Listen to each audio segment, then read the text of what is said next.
Tri nation series का आज दूसरा मैच था और क्या जबरदस्त मैच हुआ है। और न्यूजीलैंड ने जो अपना आई थिंक जिस तरह से खेला है वो आई थिंक यहाँ से ना पता चलता है कि ये किस लेवल पे क्रिकेट खेलते हैं। वो मैं आपको बताता हूँ क्यों।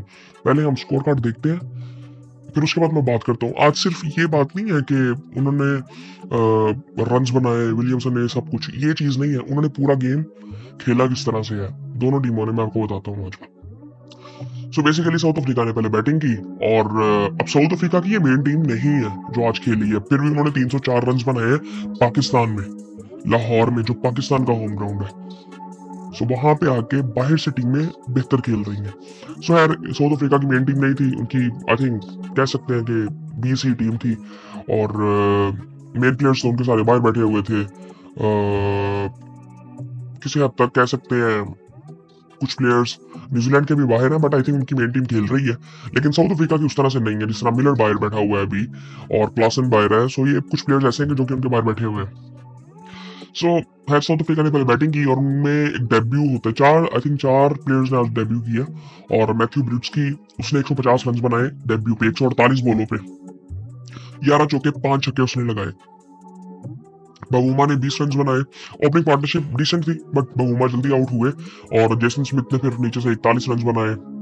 फिर केल वरीन, इनको हमने देखा था पहले भी आई थिंक पाकिस्तान की सीरीज में, और ये जल्दी आउट हो गए थे। फिर उसके बाद मर्डर थे, ये भी इनका भी शायद डेब्यू था।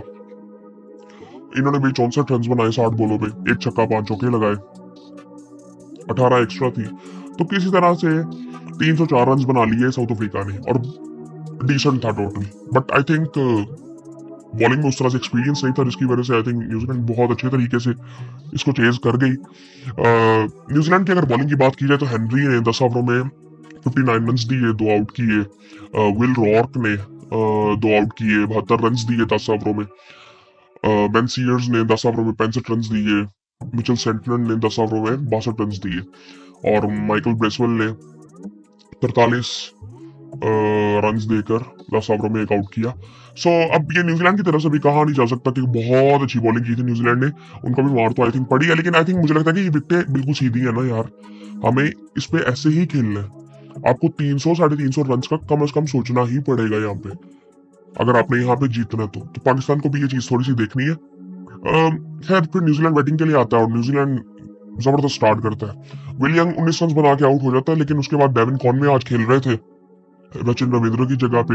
उनकी अब पता नहीं क्या सूरत हाल है, लेकिन वो इंजर्ड तो थे, बॉल बहुत गंदा उनको लगा था, पता नहीं क्या उनकी सूरत हाल है। अपडेट मुझे पता नहीं अभी कि वो आगे जाके अभी अवेलेबल है कि नहीं है, बट वो आज का मैच तो नहीं खेले थे, कौन में खेले थे। उन्होंने 97 रन बनाए और क्या वो आई थिंक वो 100 करते करते वो बेचारा आउट हो गया। वो जबरदस्त बड़ा कैच पकड़ा था उसने, डाला ने नहीं, डाला बॉलिंग कर रहा था मुथु सामी ने। सो केन विलियमसन ने 133 रन बनाए, बट इंटरेस्टिंग चीज ये नहीं है 133 रन बनाए, 133 रन बनाए 113 बॉलों में, 117 के स्ट्राइक रेट से और मैच को फिनिश किया। और इसके बारे में ना मैं एक बात करना चाहता हूँ। इस कैटेगरी में जितने प्लेयर्स आते हैं ना, ये केन विलियमसन हो गया, रूट हो गया, विराट कोहली, बाबर आजम और स्मिथ हो गया, इन सब की अगर मैं बात करूं ना, सो इन सब में ना जो एक बैटर अगर मुझे चूज करना हो ना कि जिसको रन्स करने आते हैं किसी भी कंडीशंस में, वो विलियमसन है। वो उसकी मैं वजह आपको बताता हूँ। मुझे अगर टेस्ट बैटर चुनना हो तो शायद मैं रूट और स्मिथ की तरफ चला जाऊं, लेकिन कंडीशंस का इशू वहां पे आ जाता है। अगर मुझे देखना हो कि प्रेशर में सबसे बेहतर कौन खेलेगा, तो मैं कहूंगा कि यार मैं कोहली और विराट कोहली और विलियमसन में मैं कहूंगा कि इनमें से कोई बेहतर हो सकता है। मैं अगर कहूंगा कि कोई भी शॉट मारे और वो शॉट बड़ा क्लासिकल खूबसूरत लगे तो मैं बाबर आजम की तरफ चला जाऊंगा।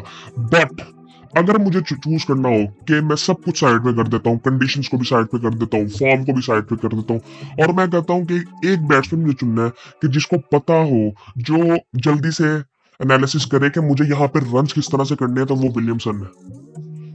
इसने पहले मैच में एक इनिंग खेली थी जिसमें स्ट्राइक रेट बहुत कम था और बहुत से लोगों ने बात की, इवन मैंने भी कहा कि यार फॉर्म तो वापस सही, बट आई थिंक रिक्वायर्ड ये नहीं था। बट वो टीम की नजर से अगर देखा जाए तो वो बहुत अच्छी इनिंग थी। सो सो इस मैच में अगर देखें तो वो रिप्लाई उनका बड़ा जबरदस्त था। 72 बॉलों में उन्होंने 100 किया पहले, उसके बाद मैच को फिनिश किया क्योंकि 2-3 विकेटें उधर गिरी वहां पे। जिस तरह लेथम आउट हुआ, मिचेल आउट हो गया जल्दी से, कॉनवे 97 पे आउट हो गया।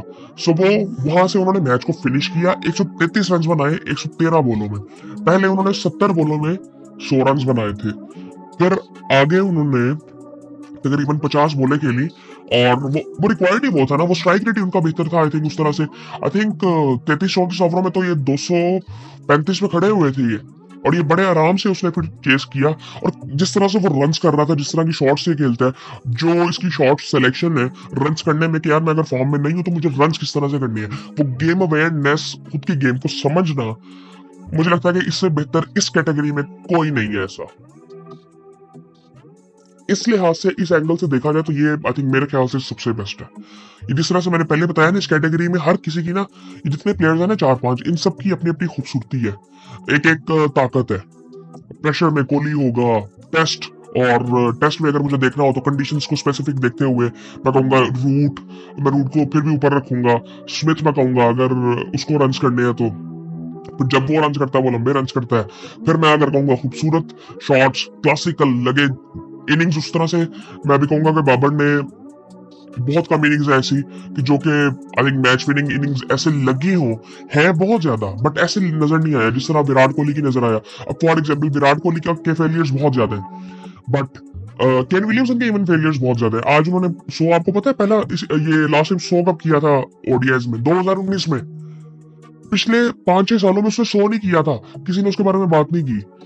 हम बाबर के बारे में अगर बात करें ना, मैं हमेशा बाबर की बात करता हूँ कि बाबर के बारे में ये कोई बात नहीं करता कि बाबर ने हमें वो वाले मैचेस में रन्स करके दिए हैं जहां पे हमें ऐसे तो लगा कि बाबर ने मैच को फिनिश नहीं किया, लेकिन अगर वो रन्स बाबर ना करता तो हम वो मैच कभी भी ना जीतते। बाबर ने ऐसी परफॉर्मेंसेस दी थी कि जहां पे हम उस कंडीशन में आए कि जहां पे हम मैच को हार नहीं सकते थे। बाबर ने शुरू में क्या कहते हैं उस तरह की इनिंग्स वो खेल लेता था, हाँ फिनिश नहीं करता था। वो एक आई थिंक मैं समझता हूँ कि वो टच मिसिंग था बाबर की अभी करियर में, जो कि मैं चाहता हूँ कि वो हमें नजर आए जल्दी बहुत। और से कुछ चीजें थी। इसी तरह कोहली का था कि प्रेशर में सबसे बेहतर कौन खेलेगा, कोहली खेलेगा, हमें पता है। इसी तरह विलियमसन, इसी तरह गेम अवेयरनेस जिस लेवल की इस बंदे के पास है अपनी बैटिंग के बारे में, आई डोंट थिंक सो किसी के पास भी। ये काम है, कूल है, और आई थिंक इस लिहाज से ये सबसे बेस्ट है। सो ये सूरत हाल थी। खैर इन्होंने भी 308 रन किए और अभी क्या कहते हैं 8 बॉलें पड़ी थी और बड़ी आराम से इन्होंने चेस कर लिया, 6 विकेटों से मैच जीता। उसके बाद अगर साउथ अफ्रीका की बॉलिंग की बात करें तो अच्छा, नीचे से आगे फिलिप्स ने भी 28 रन किए थे 32 बॉलों में। सो ये चीज हमने मिस कर दी थी पहले। लेथम जल्दी आउट हुआ था, मिचेल ने 10 रन बनाए।